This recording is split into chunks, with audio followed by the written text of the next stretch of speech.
யாரோ ஒரு அப்புகாமிக்கோ யாரோ ஒரு லொக்கு பண்டாவுக்கோ போய் வாக்களிங்கோ, கண்டிப்பாக வாக்களிங்கோ. நாங்கள் காசை செலவழித்து டிக்கெட் புக் பண்ணி ஒரு பஸ்ஸில் ஏறி போகிறதும் பார்க்க சும்மா ஃப்ரீயாக போகிற ஒரு பஸ்ஸில் ஏறி போகிற மாதிரி தான். இதை சுருக்கமாக சொல்ல போனால் ஒரு பழமொழி இருக்கு என்னென்னு சொன்னால், உடையாற்ற திருவிழாவில் வந்து சடையார் வந்து வானம் விட்டவராம்னு சொல்லி, அதே மாதிரி தான் இதுவும். அதில் எந்த விதமான தப்பும் இல்லை. அரசியலில் வந்து இந்த மாதிரியான வேலை திட்டங்கள் செய்கிறது வந்து தப்பே இல்லை. இது ஒரு ராஜதந்திரமாக கருதப்படும். தேசிய தலைவர் இருந்திருந்தால் தமிழ் பொது வேட்பாளர் என்ற பேச்சுக்கே இடமிருந்திருக்காது என்று சொல்லி அமைச்சர் டக்ளஸ் தேவானந்தா சொல்லியிருக்கின்றார்.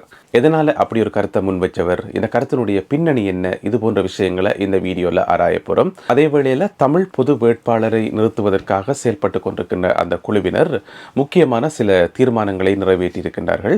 அந்த தீர்மானத்தில் வந்து ஒரு தீர்மானம் வந்து மிகவும் கவனிக்கத்தக்கதாக இருக்குது, மிகவும் ஒரு ஆர்வத்தை தூண்டுறதாக இருக்கிறது, ஒரு ராஜதந்திரம் மிக்கதாக இருக்கிறது.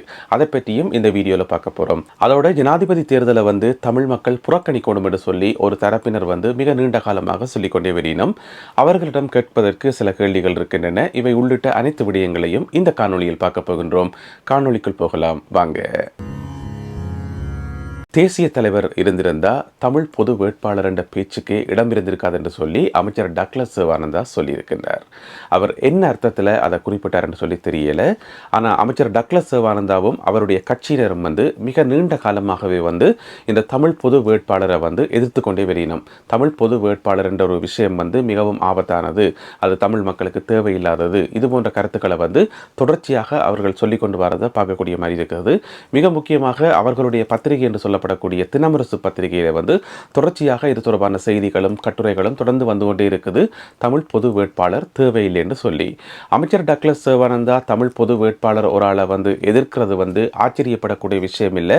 இதில் வந்து அதிர்ச்சியாகிறதுக்கு எதுவுமே இல்லை. ஏனென்று சொன்னால் அவர் நிச்சயமாக யாராவது ஒரு சிங்கள வேட்பாளரை ஆதரிப்பார், அவருக்கு வாக்களிக்கும்படி அவர் சார்ந்த மக்களை அவர் கேட்டுக்கொள்வார். எனவே இது வந்து காலங்காலமாக நடந்து கொண்டு வர ஒரு விஷயம்தான். சிங்கள தலைவர்களுடன் சிங்கள தலைமைகளுடன் இணைந்து டக்ளஸ் தேவானந்தா செயல்படுறது வந்து காலங்காலமாக நடந்து கொண்டு வர ஒரு விஷயம்தான். எனவே அவர்கள் தமிழ் பொது வேட்பாளரை நிச்சயமாக எதிர்ப்பார்கள். இதுல ஆச்சரியப்படுறதுக்கு எதுவுமே இல்லை.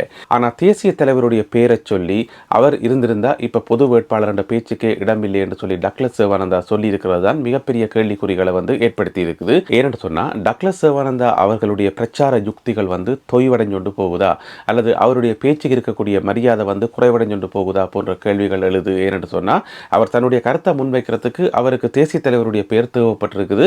இதை சொல்லியாவது மக்கள் மத்தியில் வந்து தன்னுடைய கருத்துக்களை பிரச்சாரப்படுத்துறதுக்கு அவர் முயற்சி செய்கிறாரா என்ற கேள்விகள் வந்து எழுது. டக்ளஸ் தேவானந்தா தானாக முன் வந்து நான் டக்ளஸ் சொல்றேன், நீங்கள் தமிழ் பொது வேட்பாளரை புறக்கணியுங்கள், அவரை ஆதரிக்க வேண்டாம் என்று சொன்னால் மக்கள் கேட்க மாட்டார்கள் என்று சொல்லி அவருக்கே ஒரு சந்தேகம் வந்திருக்குமோ என்னவோ தெரியல. அதனால தான் தேசிய தலைவருடைய பேரை பயன்படுத்தி இருக்கிறார். ஆனால் டக்ளஸ் தேவானந்தா தேசிய தலைவருடைய பேரை பயன்படுத்துறது எந்த அளவுக்கு பொருத்தமானதுன்றதும் அதற்குரிய தகுதி அவருக்கு இருக்கான்றதையும் மக்கள் தான் தீர்மானிக்கணும். ஜனாதிபதி தேர்தலில் தமிழ் பொது வேட்பாளர் ஒரு ஆளை நிறுத்துறதுக்கான முயற்சிகள் வந்து தீவிரமாக நடந்து கொண்டிருக்கிறது. அதற்காக சிவில் அமைப்புகள் 32 வரையான சிவில் அமைப்புகள் பல்வேறு அமைப்புகள் எல்லாம் ஒன்று சேர்ந்து அண்மையில் வந்து ஒரு கூட்டத்தை நடத்தி அதில் பல்வேறு தீர்மானங்கள் எல்லாத்தையும் எடுத்திருந்தவே. அப்படி எடுக்கப்பட்ட தீர்மானத்தில் வந்து ஒரு தீர்மானம் வந்து மிகவும் ஒரு ஆர்வத்தை தூண்டுறதாகவும் ஒரு சிந்திக்கக்கூடியதாகவும் இருக்கிறது. அந்த தீர்மானம் என்னென்று சொன்னால், இந்த ஜனாதிபதி தேர்தலை வந்து எதுக்கு நீங்கள் ஒரு ஜனாதிபதி தேர்தலாக பார்க்குறீங்கள், எதுக்கு அது ஒரு தேர்தலாகவே பார்க்குறீங்கள், அதை அப்படி பார்க்குறத விட்டுட்டு அந்த தேர்தலை வந்து நாங்கள் இன்னும் ஒரு தேவைக்காக பயன்படுத்துவோம் என்று சொல்லி அதில் ஒரு தீர்மானம் சொல்லுது.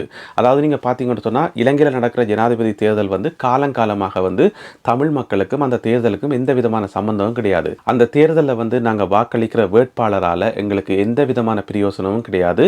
அது காலங்காலமாக நிகழ்ந்து கொண்டு வர ஒரு விஷயம். அதுக்காக இந்த தேர்தலில் வாக்களிக்க கூடாதான்னு கேட்டால் அப்படி இல்லை, வாக்களிக்கணும், கண்டிப்பாக வாக்களிக்கணும். இதை பற்றி விரிவாக வந்து இந்த வீடியோனுடைய இறுதி பகுதியில் நான் விரிவாக சொல்கிறேன்.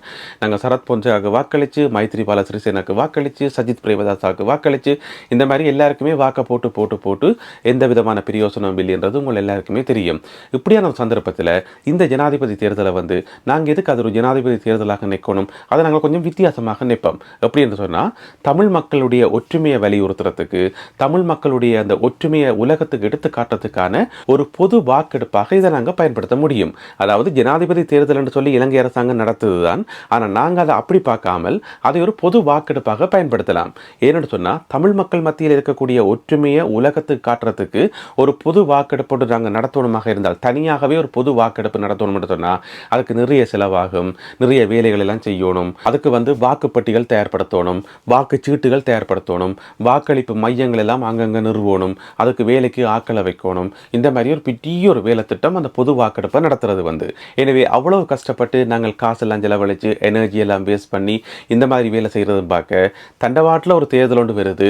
அதை நாங்கள் இந்த ரீதியில் பயன்படுத்தலாமேன்றதான் இந்த ஐடியா. அதாவது இது எப்படின்னு சொன்னால், நாங்கள் காசை செலவழித்து டிக்கெட் புக் பண்ணி ஒரு பஸ்ஸில் ஏறி போகிறதும் பார்க்க சும்மா ஃப்ரீயாக போகிற ஒரு பஸ்ஸில் ஏறி போகிற மாதிரி தான். ஜனாதிபதி தேர்தலில் நாங்கள் ஒரு சிங்கள வேட்பாளருக்கு வாக்களிக்கிறது எந்த விதமான பிரயோசனமும் இல்லை, அவர் எங்களுக்கு எதுவுமே செய்ய போகிறது இல்லை. ஆனால் இந்த வேட்பாளருக்கு வாக்களியுங்கோ, அந்த வேட்பாளருக்கு வாக்களியுங்கொண்டு எங்கள்கிட்ட சொல்லி பாருங்க, அவைக்கு பிரயோசனமாக இருக்கும். ஏன்னு சொன்னால் அவைக்கு பின்னுக்கு டீல் இருக்கும். அந்த டீல் எல்லாம் வெற்றிகரமாக நடந்து முடிஞ்ச பிறகு அவையில் எங்கள்கிட்ட சொல்லுவினோம், நீங்கள் இவருக்கு வாக்களியுங்கோ அவருக்கு வாக்களியுங்கன்னு சொல்லுவினோம். அது அவைக்கு பிரயோசனமானது.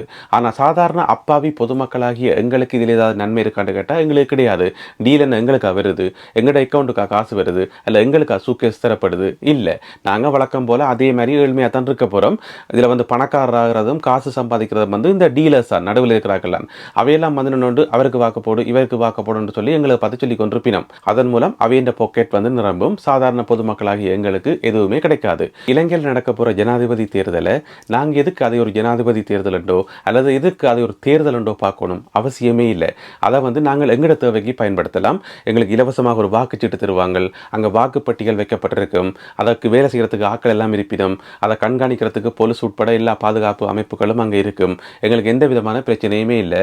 நாங்கள் அதை எங்களோட தேவைக்கு பயன்படுத்தி, அதாவது நாங்கள் போயிட்டு தமிழ் மக்களுடைய ஒற்றுமையை வலியுறுத்துறதுக்காக வாக்களிச்சு போட்டு வரப்போகிறோம். இவ்வளோதான் நடக்க போகுது. இதை சுருக்கமாக சொல்ல போனால் ஒரு பழமொழி இருக்கு என்னென்னு சொன்னால், உடையாற்ற திருவிழாவில் சடையார் வானம் விட்டவராம்னு சொல்லி, அதே மாதிரி தான் இதுவும். அதில் எந்த விதமான தப்பும் இல்லை. அரசியலில் இந்த மாதிரியான வேலை திட்டங்கள் செய்கிறது தப்பே இல்லை. இது ஒரு ராஜதந்திரமாக கருதப்படும்.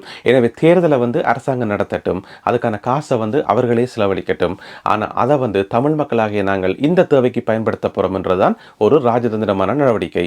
இதைத்தான் அந்த குழுவினர் தங்களுடைய ஒரு கொள்கை விளக்கத்தில் எழுதியிருக்கிறோம். அது கவனிக்கக்கூடிய ஒரு சுவாரஸ்யமான தீர்மானமாக இருக்குது.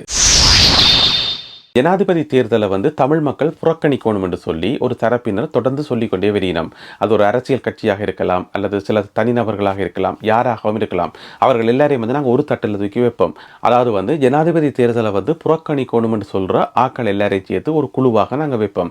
இவை என்ன சொல்ல வரணும் என்று சொன்னால், ஜனாதிபதி தேர்தலை தமிழ் மக்கள் புறக்கணிக்கணும் என்று சொல்லி முதல்ல ஒரு நாட்டில் ஒரு ஜனநாயக ரீதியில் ஒரு பெரிய ஒரு மக்கள் குழாத்தை பார்த்து நீங்கள் தேர்தலை புறக்கணிக்கணும், வாக்களிக்க போகக்கூடாது என்று சொல்கிறது எந்த வகையிலும் அறம் கிடையாது. அது ஜனநாயகம் கிடையாது.